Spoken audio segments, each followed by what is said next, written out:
Hey everyone, welcome to today's video. I'm Suggs.or. You might be able to hear Badger in the background here, and today we're starting off in the Supra to talk about the second of 5 things that I absolutely hated about my A90 Supra and what I did to go through and fix it. Everything that I hated with the Supra were things that I could go through and fix, so instead of going through and just giving you guys the list of everything I hated, I thought it'd be way more beneficial to go through and share with you guys how I fixed these issues, because I know that there's a lot of other people that have the same things that they hate about their Supra. If you guys find today's video helpful, please make sure to click that like and subscribe button down below. It really would help, and I really do appreciate everyone who has subscribed to this point so far. If you guys missed the first video, it was talking about how there was a very much lacking amount of carbon fiber in the interior. I thought Toyota should have included a little bit more carbon fiber, and I had to go through and add my own pieces to get it to a point where I was happy with it. This second video today is going to be talking about how much I hated the decision from whoever at BMW or Toyota to do the fake engine noise, or better known as the ASD, active sound design. I don't know why they decided to put it on, but after going through and putting the HKS exhaust on, I didn't like the sound of it and I really wanted to turn it off. I tried to go through and make a video showing you guys what it sounded like with it on and then with it off, but then because of my audio quality on everything, there wasn't anything that was usable. But I have to guarantee, I would almost guarantee you that you guys can notice a difference if you were to turn off the ASD. Turning off the fake engine noise also then increases the drivability, in my opinion. As for those long distance drives, the interior of the vehicle is quieter, and it just makes it for a better driving experience. For those people who are audiophiles, you already know that the Supra doesn't have the greatest of stereo systems, so also turning off the ASD and the fake engine noise is also going to help with the sound quality, because now your stereo is obviously doing less and it can focus only on the audio quality of the music that you're playing. To turn off the ASD, what you're going to want to do is you're going to have to go and buy an OBD2 adapter. I went through and bought a wireless one for around $100 on Amazon, and then also go through and buy the Beamer Code app, which I purchased for around that $40 mark. Agnostic mode, and so that you'll do that by pressing your start stop button 3 times.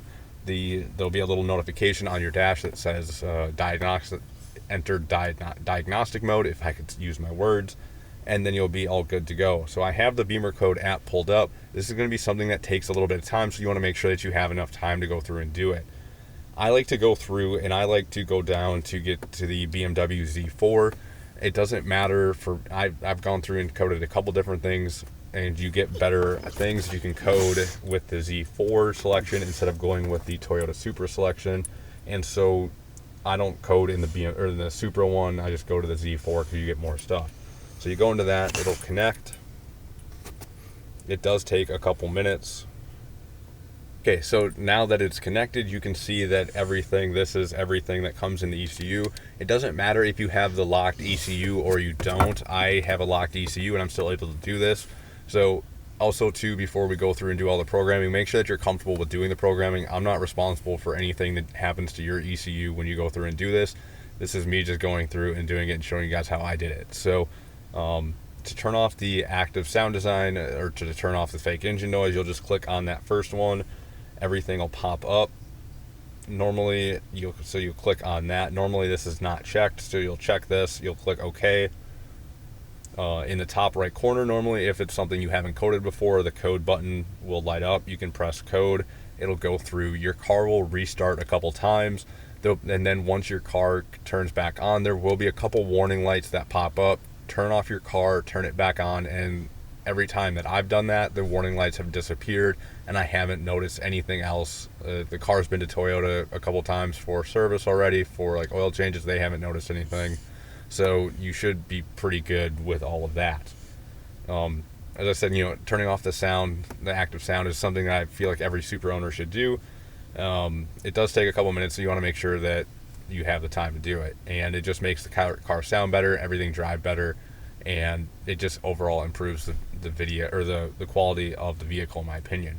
While we're also in the Beamer Code app, there are a couple other things I wanted to show you guys, and mainly that's going to be in the body domain controller.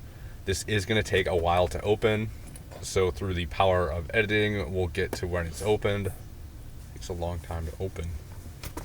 If you have a Supra, you know that the passenger side window will tilt down depending on if you have it engaged and you're in reverse, just so that way it'll help while you're parking. You can see that curb if you have to parallel park.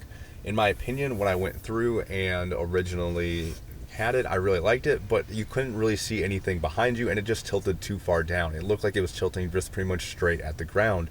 And so what I decided was going to be a great thing to do was to go through and change the automatic mirror tilt. And so you can change it anywhere between 10% and to 100% of what it would normally tilt. I found that 80% was the perfect for me. If I could, I would probably go to about 75%, but the 80% is really good for me. Once again, just like the ASD, you'll select what you want, you'll click OK, and up in the upper right corner, it'll say code, and if you already have it and you change something. For the other thing that I really wanted to change, and it really saves me 2 seconds every time I get in the car, was the annoying time of having to hit the sport button every time I got into the car. And so now I went through and I changed it to, it automatically starts in sport mode when you get in. So it'll go through, you can choose which mode that you want the car to start in. You click OK, and then up in the upper right corner, it'll make sure to code. Make sure that if you've made changes in the body domain controller, that you don't leave the body domain controller page before you go through and code everything, or else you'll have to go through and reselect your settings. Those are really like the main 3 things that I really feel like you need to change on the Supra in order to, hi Badger. Those are the main things that I really feel like you need to change in order to make the Supra so much more drivable and that much better of a vehicle. I really hope you guys enjoyed today's video. Once again, if you guys did enjoy this, please make sure to click that like and subscribe button down below. If you guys have any comments, also make sure to put those down below. If you guys want me to go through and do Beamer code videos for the Supra, I'm going through and learning how to code more stuff in, so if you guys want to see that, let me know, and I'll be gladly to make those videos. Until next week, I will see you guys again. Have a good rest of your week. Bye.